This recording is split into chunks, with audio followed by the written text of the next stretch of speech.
కొండగట్టు దిగువన జరిగిన అగ్ని ప్రమాద ఘటనా స్థలాన్ని పరిశీలించిన జిల్లా కలెక్టర్ సత్యప్రసాద్ శనివారం రాత్రి మల్యాల మండలం కొండగట్టు దిగువన ఉన్న షార్ట్ సర్క్యూట్ వల్ల జరిగిన అగ్ని ప్రమాదం వల్ల సుమారు 30 ప్లాస్టిక్ భూముల దుకాణాలు దగ్ధమైన సంగతి తెలిసిందే.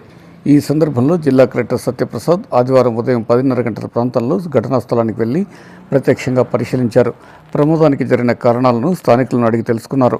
నష్టపోయిన వారికి తక్షణ సాయంగా కుటుంబానికి 5,000 రూపాయలు అందిస్తున్నామని తెలిపారు. బాధితులకు ఆహారం, ఇతర వస్త్రాలు అందించాలని, షార్ట్ సర్క్యూట్ ప్రమాదంపై స్థానిక ఎంఆర్ఓ మరియు సంబంధిత అధికారులను పూర్తి నివేదిక తయారు చేసి అందించాలని ఆదేశించారు. బాధితులకు ప్రభుత్వ పరంగా ఆదుకుంటామని హామీ ఇచ్చారు.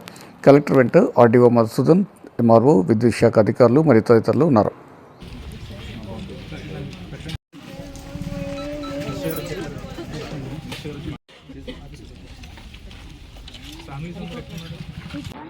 ఫ్యామిలీస్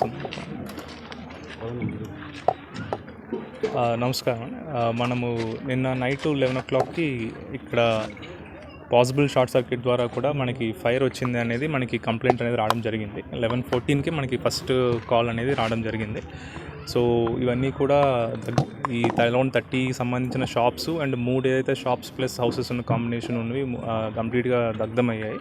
ఇనిషియల్ రిపోర్ట్ అనేది మనం తీసుకోవడం పంపించింది. ఎటువంటి ప్రాణ నష్టం అయితే జరగలేదు, ఆస్తి నష్టం అయితే జరిగింది. మనం కళ్ళ ముందు కనిపిస్తూ ఉంది. దీనికి సంబంధించిన ఎస్టిమేషన్ అనేది తీసుకొని by today evening or tomorrow detail estimation అనేది మనం స్టేట్ లెవెల్ పంపిస్తాము.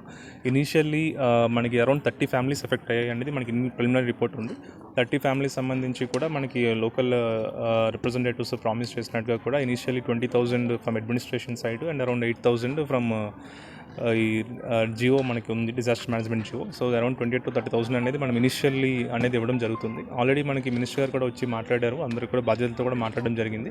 వడ్డీ లేని రుణాలు అనేది మనకి అందరూ కూడా మహిళలు ఉన్నారు కాబట్టి వడ్డీ లేని రుణాలు ఇమీడియట్గా మనం పెట్టించుకొని మనకి మినిస్టర్ గారు కూడా చెప్పడం జరిగింది. రేపే మనము ఏపీఎంస్ మార్నింగ్ వచ్చి ఇక్కడ విఓఏ సంబంధించిన అందరితో కూడా మనం వీళ్ళని పిలిపించుకుంటా ఇక్కడే మనం మీటింగ్ పెట్టి వీళ్ళకి సంబంధించిన డాక్యుమెంట్స్ అవన్నీ కూడా తీపిస్తాం. కొంతమంది మాకు ఆల్రెడీ డిగ్రీ ఎగ్జామ్స్ ఉన్నాయి, వాళ్ళ హాల్ టికెట్లు అవి అయిపోయాయి అని చెప్పి తగబడిపోయాయి అని చెప్పి చెప్పడం జరిగింది.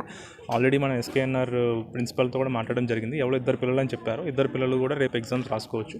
కొంతమంది ఆధార్, రేషన్ కార్డ్స్ అవి కూడా తగలబడిపోయాయని చెప్పారు. అవి కూడా మనం ఇక్కడ ఇమీడియట్గా సెల్ పెట్టి ఈ ఫ్యామిలీస్ అన్ని కూడా దగ్గర కూర్చొని పెట్టి అవన్నీ కూడా మళ్ళీ అప్లై చేయించి మనమే ఇక్కడే తిరిగేటట్టు కాకుండా వెంటనే ఇమీడియట్గా చేస్తాము.